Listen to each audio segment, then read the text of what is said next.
All right, so in this lecture, we'll create the virtual mobile device using Genymotion before connecting the emulator to Kali with ADB. You ready? Let's get started. Open Genymotion, and on the upper right-hand corner, click on this button to create a virtual device. And you can select one of the virtual devices from the list. And I'll use default settings for my display and change Android version to Android 10.9 or 8. Network mode will be NAT network. Click install and wait for a bit.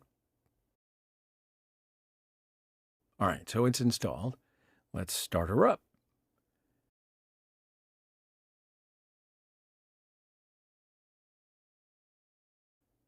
And it starts.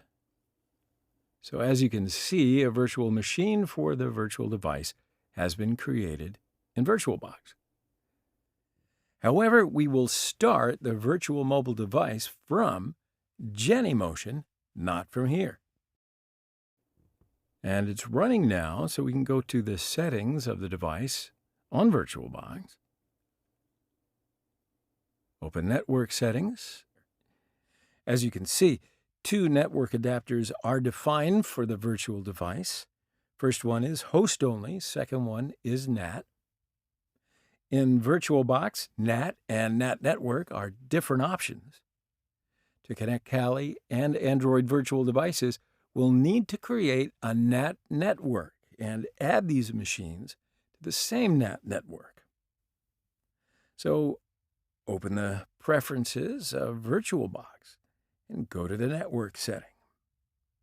Click the plus button on the right-hand side to create a NAT network. All right, so now let's go to the network settings of the Android virtual device. Change NAT to NAT network. So you can follow the same steps for Kali and then add Kali to the same NAT network. So we'll go to a web browser and check for internet connectivity. All right, that's no problem. So we'll open a terminal screen and look at the connection of the virtual device and the host machine with ADB. So it was in the Platform Tools folder in Android Studio's SDK folder. So we'll go to this location. And yes, of course, it's here. Now, to use ADB in the terminal, regardless of the directory you're in, all you have to do is add ADB to the path. So first, we'll run the pwd command to copy this location. Then run export path equals $path and folder path of the ADB. And we'll also add this to the bash profile. That is the personal initialization file for configuring the user environment. And now let's refresh the bash profile with the source command. And you can also restart your terminal. Now let's go back to the home folder, or any folder, and run ADB. All right, so it works. Great. Let's run ADB devices as our command to see the connected devices. And it'll show the virtual devices. And you can also use the Genymotion shell to see the devices. So open Genymotion shell. Run devices list.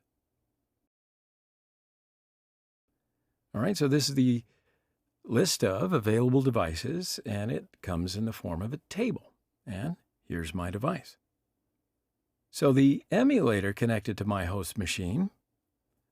Now let's connect it to Kali. So we'll go to Kali, open a terminal screen, type ADB devices. And of course there are no devices now, so we should connect it. Copy this address. Run ADB connect and paste the address. All right, so now it's connected. Let's check with ADB devices. All right, so see how that shows that my device has been attached.